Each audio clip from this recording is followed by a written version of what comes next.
Hey guys, number one Marvel fan here. I'm getting ready to do a podcast with the right geek. So we're going to see if I can sum it up. Don't go on a million tangents and do a quick review before it starts. So, The Twisted Ones, a Five Nights at Freddy's graphic novel by Scott Cotton. And I think Kira Breed Risley is like the co-author. And Claudia Aguirre is the new artist. I like this one a lot more than The Silver Eyes. So trying to read The Silver Eyes, the problem with The Silver Eyes is as I read it, I keep thinking this was written in order to sell movie rights to Hollywood. And a lot of the characters just feel like placeholder characters. So Charlie, she has a traumatic childhood. Her twin brother was kidnapped. Her father committed suicide. And now she's got to get away from the evil ghost robots, right? Like there isn't much to Charlie or any of the other human characters. And The Twisted Ones gives Charlie a personality and a strong motivation. So one thing I still don't like about the graphic novels, or basically most of Five Nights at Freddy's after the very first game, is if the first game is a cool, creepy little ghost story about animatronics that come to life, the later games become like this complicated conspiracy theory mystery where there are multiple robot builders and a good guy robot builder and a bad guy robot builder, and he's using his millions of dollars to build super duper cartoon robots to hunt and kill kids or whatever. Like it just gets too complicated. The central premise already is kind of goofy. What if cartoon animals came to life and tried to kill you? And then the later games almost take that a little bit too seriously, or they build too complicated a mystery on a silly plot. Whereas if it was a simple little ghost story, it'd be like, oh no, the cartoon animal's alive. Let's get away from them, kids. Hurry, get away, right? How else to put this? All right. It's like the difference between, oh no, they're monsters. We need to get away from them as a central motivating plot. And we need to figure out everything about the evil corporation that built the monsters and come up with a plan to go stop the corporations. Those are two very different vibes. So I still don't like that aspect, but The Twisted Ones is basically better on every front. The art is better. The art in the first book felt a little bit too sketchy or a little too flat. The backgrounds weren't that strong. Claudia Aguirre has a much more consistent style where she fits her cartoon characters in with the backgrounds and a good sense of drama and expression for the scary scenes, so it feels scarier. Because of that, the characters feel more human. It just feels more vibrant and alive in terms of the art. The narrative does have this like, oh, we got to get to the bottom of William Afton's evil doings with Afton robotics, but it just feels more scary because there's a palpable sense of the unknown that Charlie is wrestling with. So if before Charlie was just a girl who's running around the restaurant, now Charlie is a college student studying robotics. So she's got an engineer's mind and she likes rational, logical explanations for things. And yet she's encountered like these spiritual demonic entities. And you can tell that she's sort of like trying to work that out in her own mind. And she's trying to work through her childhood trauma, maybe trying to like heal herself and move on with her life and do something productive with her life and bring justice to the people who were murdered in her past, right? So basically what we have with Charlie is finally she has a really good reason to be doing some investigating and hunting down William Afton. So even though I don't like that whole side of it, I do appreciate that Charlie now feels like a character where I care about what happens to her. One thing, no spoilers here, but one thing I didn't like is The Twisted Ones is clearly the second book in a trilogy, which means after getting like all this buildup of Charlie has an actual purpose, she has some really, intense motivations and some personality. She's kind of like a cute, scatterbrained, nerdy girl now who's kind of like charming in her own goofy way. It basically leaves off with a cliffhanger, and we don't know whether the monsters got her or not, right? So you want to know, well, did the monsters get her or not? That's what I want to know. You got me to care, Scott Cawthon. Now I need to know what happens next. So it's not a self-contained story. It's obviously the setup for some part two. Hopefully, I hope this isn't the end, or I'd be really disappointed. All right, so now we're going to get into the spoilers, and we're going to flip through it. I also think there's one of the greatest meme lines of all time came from The Twisted Ones. I highlighted it, but maybe I'll forget it. But if I see it, I'll read it out. So Okay, so neat thing number one is if we're going to have like the robotics and the AI play more a role in the story, then Scott, the writers do a good job of introducing that early and having that as a consistent theme. So Charlie's studying robotics, and the instructor makes the point that you don't actually pay attention to every detail you see, or you'd just be going mad. Like you'd see every single little detail on the carpet. Your brain tries to only focus on what it considers to be the most important information. And so this has relation to AI because AI, because they're computer programs and it thinks in ones and zeros and in terms of cold logic. How do you program an AI to think like a human? In some ways, human beings are a lot, we're dumber than AI in the sense that we don't pay attention to a lot of details and we ignore a lot of details. Yet, AI and robotics has a hard time getting robots to just move around and pick up blocks and things. It's almost like toddlers know how to do things that the most advanced AI still don't know how to do for now. So what Scott's getting into is sort of this creepy topic of what if we ever get to the point where AI behaves like humans, outthinks humans, or theoretically could be good at chasing down and killing humans, right? Like if you ever see robots from MIT, sometimes you think, oh, that's cool. What a cool robot. It moves around like a dog. And then maybe at the back of your mind, you think, what if someone put a machine gun on that dog robot and it was just like mowing people down, right? Like there's a creepy side to robots and AI that he's tapping into. Charlie visits her childhood home again, still trying to like work things out. And she's been playing around with her own robots. And it seems like she's experimenting with trying to make AI self-aware of being able to learn about the world around it. So there's this unsettling thing where she's following in her father's footsteps. Her father was an advanced roboticist in his time. Her father was suspected of being involved in the murders and committed suicide under mysterious circumstances.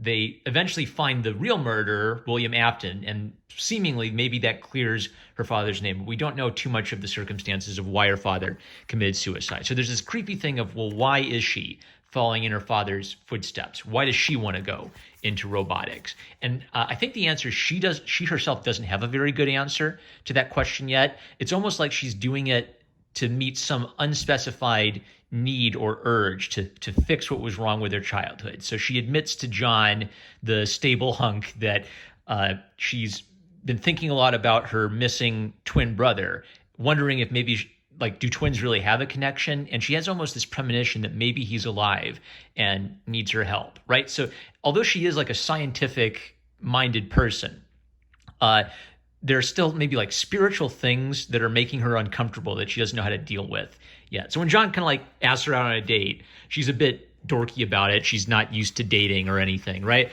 Right. So she's almost having like the experience that a lot of teenage boys experience of liking someone but not really being sure what the hell to do with yourself. Like, man, I feel so awkward. Suddenly I'm aware of how weird my hands are. What do I do with my hands on a date? As this is going on, Clay.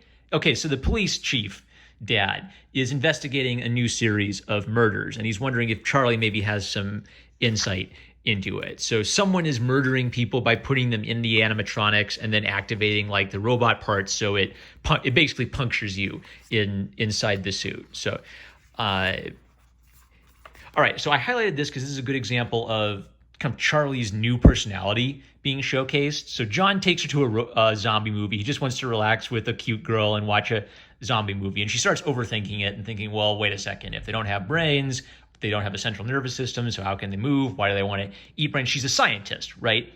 She's looking for a naturalistic explanation. John's a little bit more open-minded, and maybe there's like a spiritual or a symbolic explanation for it. What this helps to illustrate is that Charlie's a bit uptight, and she has a little bit of difficulty separating her logical brain from the spiritual or from the narrative of the world around her.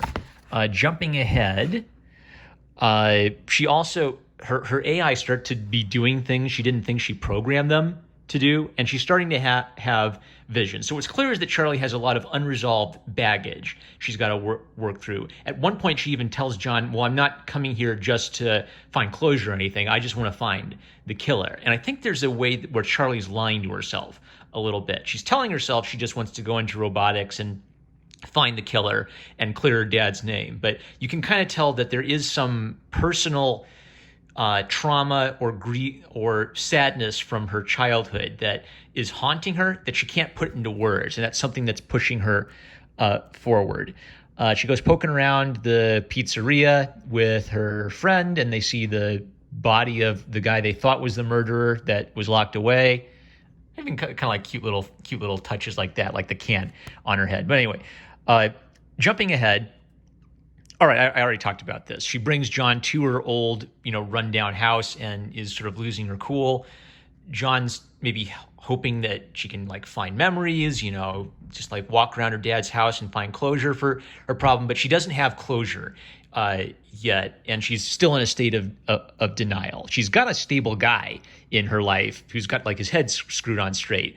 But it's almost like because she's smart and because she hasn't settled the problem of what happened to my brother, what happened to my father, she can't just relax and settle and live a normal life. She's got to work this out. So here's another example of where childhood trauma is at the root of a lot of this. Her father's like a little guy who, builds robots, and he wants to make cute little animal robots to make kids happy. And she's always been a little bit unsettled by them. Her father's business partner, Afton, was apparently like some kind of like child stalker or serial killer, right? So it was like her father's dream and his legacy got completely destroyed by an evil man. All right.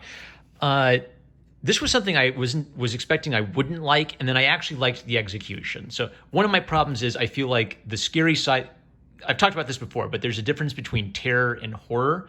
And I think that terror is harder to write than horror, and terror leaves you with a bigger impact or a more unsettled feeling. So if horror is blood and guts, terror is encountering the unknown. So something when I look at this, now they've got 1,000,000 teeth and multiple jaws, they're super scary. But there's actually kind of like this real neat explanation for it. So Afton experiments in something that sort of disorients people and creates illusion, which ties into the very first thing. So your brain has to ignore certain details and only focus on what it considers the most important details. So Afton basically creates these microchips that emit sounds that target your subconscious. So then your subconscious starts seeing what the microchips want you to see. They were designed to make the animatronics look more cute and appealing, to lure in kids to murder. But since they know what the machines actually are and they know that they're killers, that means they see what their subconscious expects to see. So instead of seeing cute and friendly animals, they start seeing nightmarish, hellish terrors. Now, as Charlie is investigating, the details of her father's company and William Afton, she eventually gets to the point where she starts acting irrationally. She knows that these machines are after her, trying to kill her. Rather than try to get away from them, she gets the bright idea that I'll just go and wait for them to come and get me. Because maybe if they come and get me, I'll finally find out what happened to my my missing twin from when I was in early childhood. Right? It's almost like when a fugitive gets like a weird desire to give himself up to his pursuers, even if they're going to kill you, just to end like the fear of the chase. Like it'd be better if they'd catch me and shoot me than just for me to be constantly worried about them hunting me. So Charlie, even though she's logical, kind of like because of fear and because of her unresolved issues, is starting to act irrational, and she's basically ready to give herself up to these monsters. She finds herself in like a horrible underground chamber where it's like a death trap, and she has to work her way out of the death trap. I really like scenes like this. This is an example where the artist is using the backgrounds and the the angles a lot better to maybe create a disoriented feeling. It felt a lot more scary than the first book. Jump in ahead. Okay, Clay, you never know when a corpse may wander out of the shadows wearing a rabbit suit. That's it. That's the line. Scott Cawthon knows this whole series is goofy, and he's just leaning into that absolute goofiness. Will I spoil the end? I'll go ahead and spoil the end. So basically the whole question is, can Charlie overcome her childhood trauma and find the killer and bring them to justice, right? Everything about her has been setting up to this point where she can't move on with her life. She can't cope in her normal life. There are unresolved things from her childhood that she needs to fix just to move on. And it's making it awkward for her to sort of live a normal life and just be with another man. So you're rooting for her. Whenever there's monsters chasing around a pretty girl, I'm always rooting for the pretty girl, and I want her to, overcome evil, right? So we care about her. We want her to overcome evil. Just as she's about to go back and be lured back into the clutches of the murderer and the monsters, John tells her, "I love you," and asks her to come with them and get out of there. At that moment, one of the monsters grabs her and seemingly swallows her. And John sees some mysterious things he can't explain. There are people there who shouldn't be there. They think they see her, but he says, "That's not Charlie." And that's it, black. So we think she's dead. Seemingly she's back to life and walking in. He takes one look at her and says, "That's not Charlie." So what the heck happened? Is she alive? Was that her? Was that an automaton that's made to look like her? Is she dead? What I kind of want is, since we've now set her up to kind of like have this purpose and, bring this murderer to justice, it would be an awful ending if she just died and that was it, and she never got to fulfill that. So I do want to read the next book to find, because the hint seems to be, well, maybe she's alive and was just taken away by the monsters. We don't know. That's the mystery. I'm rooting for her to still be alive and for there to be more to this mystery, but the Twisted Ones very successfully gives Charlie a character and a reason to do what she wants to do. Part of it is that she's actually confused about how she's going to sort through her childhood trauma, but it pushes her and pushes her and pushes her to solve the mystery of the serial killer. And again, in the Twisted Ones, the supernatural element gets downplayed a bit to kind of like play up more the natural sci-fi AI and animatronics element of it. That isn't my favorite aspect of the Five Nights at Freddy's franchise. However, I can recognize like a really well executed character drama when I see it. So I'm actually interested to see what happens in the last book. All right, that's it. I'm number one Marmaduke fan. I love you guys. Catch you later.